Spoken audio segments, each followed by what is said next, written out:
Hi, my name is Michael Glass, and I'm the Director of the Urban Studies program. This fall semester, I'm teaching a class for first-year undergraduate students entitled COVID-19 and the City. The reason that I jumped in and developed this course was because I'm really sensitive to the experience of first-year students who encountered a really disrupted senior semester coming out of high school, and now their entry into the Pitt way of doing things is somewhat less than optimal. But beyond that challenge, I saw that the uptake of Zoom and Canvas at Pitt is an opportunity for us to extend the series of experts and people that we usually bring into the class. So what I did was I pre-recorded 13 interviews, which followed the same format, generally speaking, with people that do research on COVID-19 or pandemics across the world. And I chose these people also for the range of disciplinary perspectives and geographic locations that they provided. So I interviewed people in Uganda, in Australia, in New Zealand, in Canada, in the United Kingdom, and also across the United States. So in order to take the 30 to 50-minute interview and condense it down for uploading to Canvas, I first took it into Adobe Premiere Pro, which I'd had some experience with in the past, but really you can learn by doing with that particular software package. I think the main challenge that I had was just to ensure that the asynchronously recorded interviews did not run over the anticipated class time for that session, because the students don't want to be taking too much time in order to review these beyond the class period. Once I'd recorded these interviews, I was able to use Canvas to embed the interviews and any secondary information that the interview subjects provided into a page that looks a lot like this. So as you see here, Professor Eugene McCann has also provided a link to a website that he refers to in the article, as well as a picture he took about what COVID was doing to his native city of Vancouver. In any given week, the students will be looking at one of these interviews, along with participating in a lecture and doing independent reading.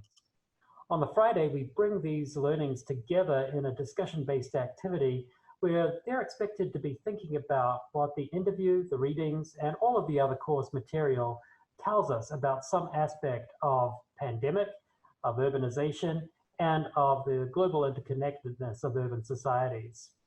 You should definitely not feel intimidated about either asking people for interviews for recording as part of your class, or by the technical production needed to take that interview and put it onto your Canvas site. And although there are some time commitments required in order to prepare for the interview and to then take that material and to put it onto the site, at the end of the day, I think that the experience that the students gain from having this set of diverse voices as part of the class outweighs any sort of time commitment that went into the production and uploading of the material. What I found is that students are highly receptive to the use of Zoom and the use of these pre-recorded interviews. It helps them feel connected to what is a truly global pandemic, and it helps them be able to have the flexibility that they require at this point in time. By the combination of synchronous and asynchronous forms of education, we can meet the students where they are to ensure that even though they've had a disrupted entry into college, they feel like we're meeting their needs at the present point in time.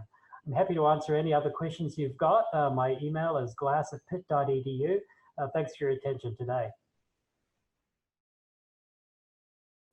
I'm Kim Payne, and this fall I am teaching and overseeing a total of 6 courses of Introduction to Microbiology Laboratory. We've had to obviously really change the course given the current circumstances. We can't have students coming in and doing hands-on experiments and actually getting to hold and interact with living organisms, but we can still have them focus on the critical thinking and problem-solving skills that we try to develop with analysis of tests and application of testing principles. And we would try to have a lot of group activities in the course. It's not a research-based lab in which students work in the same group across the semester on a single project. Rather, instead, students are in groups of 3 in the classroom, and we just ask them to periodically work through a problem together or consult each other, kind of like a small think, pair, share activity. We decided to focus on this for our synchronous Zoom sessions once we had to move online, and that has adapted very well. We have students go into breakout rooms, and we actually remix the breakout rooms every single session. The way that we have the students all working together on the same document is by using Google Docs.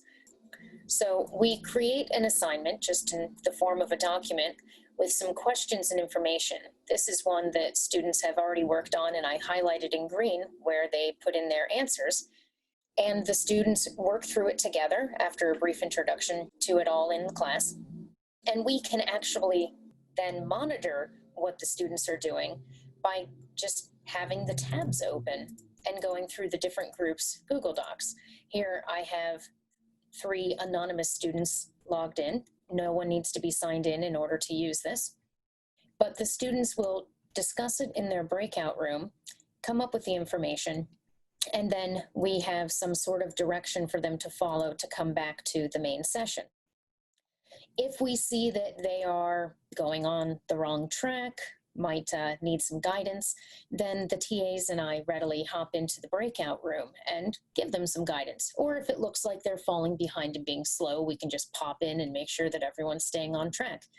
It's a nice, non-invasive way of keeping tabs on how the group discussion is going, as opposed to the somewhat more awkward walking around the room and peering over their shoulders.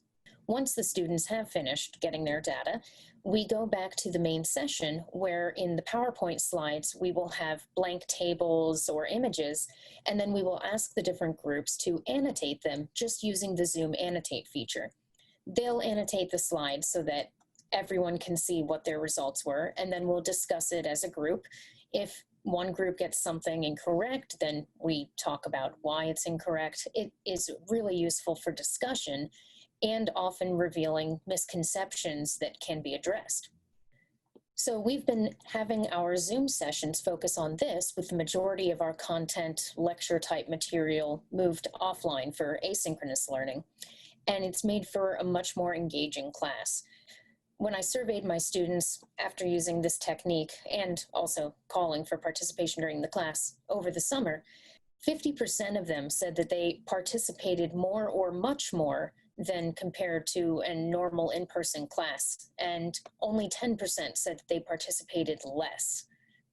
They felt that the online discussion worked well, that they got to know their classmates about the same as if it was an in-person class, or in some cases more, and that it did contribute positively, either significantly or made a huge contribution to their online learning in the course. So that's the technique that we are continuing to use this fall. The idea of having 4 different group pages with 6 different sections, that makes for 24 different group pages that we need to have. But while this may seem daunting, it actually can be easily simplified and even organized into a spreadsheet, and it is actually really easy to implement in Canvas in a way that the students can readily access during class. And after students got used to it in the first or second week, we have had almost no problems regularly with students participating in this way. If you are interested in adopting this, I actually have some walkthrough videos about how to make copies of it, organize it, and readily copy paste it into Canvas. And they're simple enough that at this point, we actually have some of our UTAs doing this aspect of the course for us. So feel free to email me at kim.payne, P-A-Y-N-E, @pitt.edu.